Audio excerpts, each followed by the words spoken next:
Republikës, më lejoni të shpreh mirënjohjen time të thellë dhe falënderimin për mirëpritjen e jashtëzakonshme në të gjitha qytetet, fshatrat, lagjet, shtëpitë e familjet, gjithandej vendit tonë.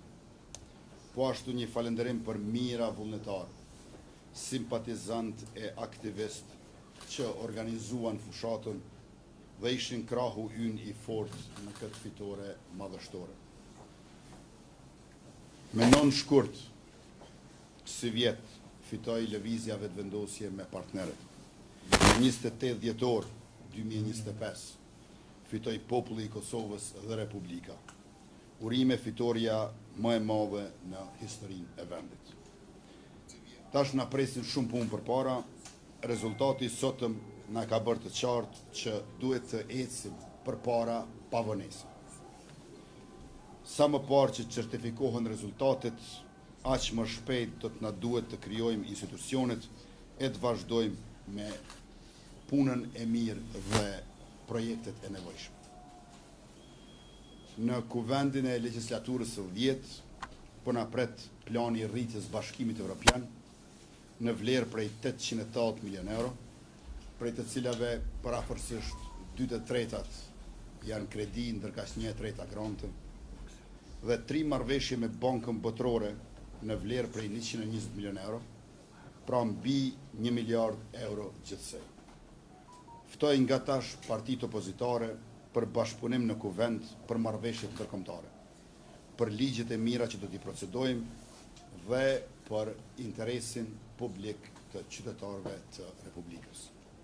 Edhe një herë urime të gjithë qytetarëve, mërgatës dhe secilit pa dallim, fitoren historike që është në rrugë të mbar të tejkaloj edhe 14 shkurtin e vitit 2021.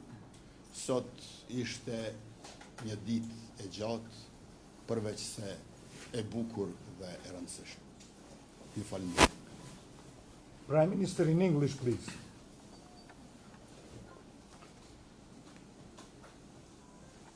Allow me to start by thanking citizens of Kosovo and all institutions of our independent sovereign state who organized in an exemplary way fair, democratic, free elections, and out of these elections we managed to come out victorious, even more so than in early February this year.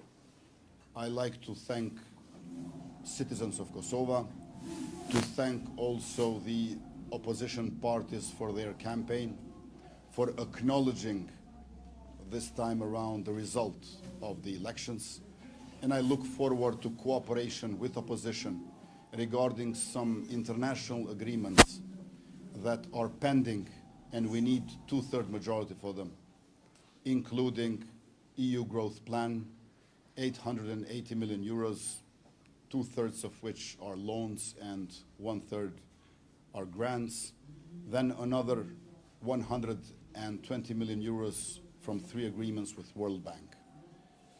I look forward to continue in the 3rd mandate as Prime Minister of the Republic of Kosovo, and I will serve with all my knowledge and ability according to our program and with my excellent team next 4 years.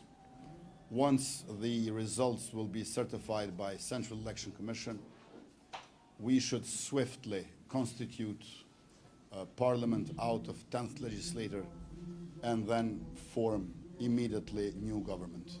We don't have time to lose, and we should move forward as fast as we can together. Thank you. Urdhëni.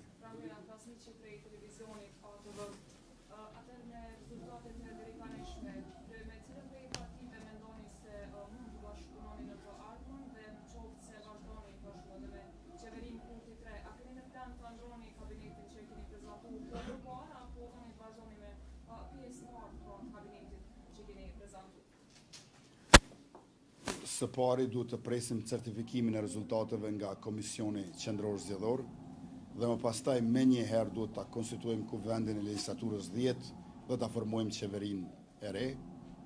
Unë jam interesuar që të bashkëpunojmë me opozitën me njëherë për ato që na kanë ngelur pa u miratuar, pra 3 marrëveshje ndërkombëtare lidhur me mbi 120 milion euro të bankës botërore, prej të cilave 90 milion janë mbështetje buxhetore, rreth 20 milion kanë të bëjnë me qerdhet për fëmijë dhe 20 milion të tjera kanë të bëjnë me sistemin informativ shëndetësor, si dhe pa harruar 880 milion euro të planit të rritjes së Bashkimit Evropian.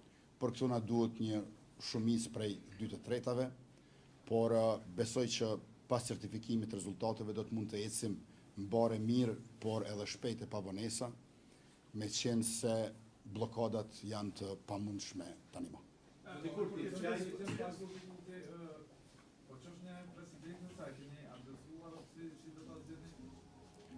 Është tepër herët të flasim tani, sonte do të festojmë dhe jo vetëm sonte, gëzuar vitin e ri 2026 gjithëve.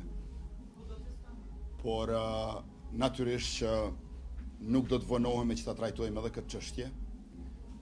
Na duhet të bisedojmë edhe me opozitën për çështjen e presidentes apo presidentit të ardhshëm, por siç e kam thënë edhe mbrëm në një emision në Radio Televizionin e Kosovës, paraprakisht do të ulem e të bisedoj me presidentin aktuale dhe më pastaj do të ndërmarrim edhe hapat e ardhshëm në mënyrë që të ecim përpara bashk, sepse dihet që si për marrëveshjet ndërkombëtare, ashtu për zgjedhjen e presidentit është e nevojshme që të qëndrojnë së paku 80 veta në sallë, edhe nëse votojnë kundër, dhe për këtë do të na duhet të bisedojmë, por ky nuk është as hapi i dytë.